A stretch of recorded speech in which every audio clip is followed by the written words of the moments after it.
gonna move on. Let's see what was next. Next was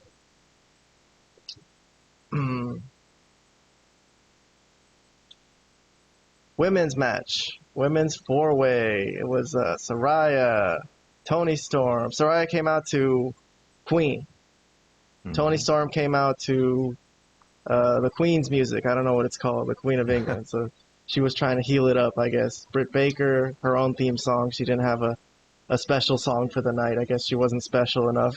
Shida, I think she did have a special song. She didn't use her regular song, but I don't know what her song was. I don't know what it is. It was kind of cool sounding, but I couldn't name what it was.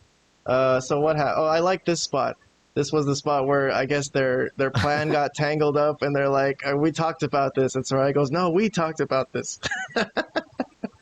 which I was like, okay, they kind of messed up the line a little bit. So that's where their squabble started, and this turned out to be basically the end of the Outcasts.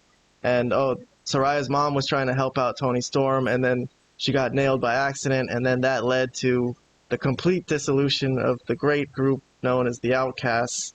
And this was a great moment, I think, because of Toni Storm, because this was a great showcase of her facial expressions and how she just went completely nuts here and was just completely demented.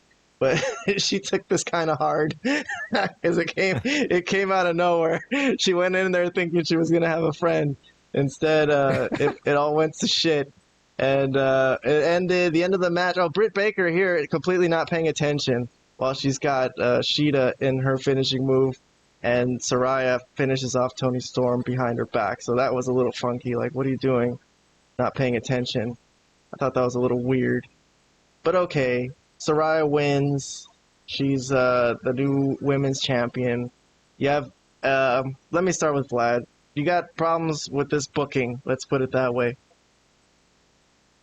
Well, yeah, I mean, the worst option to win won. So, so in a sense, yes, I have problems with the booking.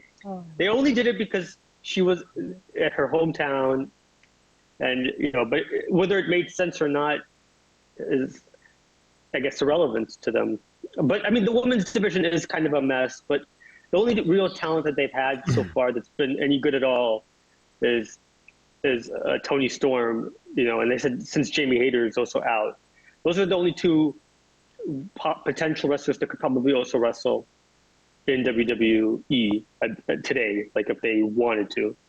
Yeah, I don't know. I don't know what to make of it. I don't agree with the booking, but I'll leave it at that. Well, Robert, let me tell you that I heard a stat that this was only the fourth singles match that Saraya had in her entire time in AEW. Yeah. What kind of message do you think that sends to the rest of the women in the locker room?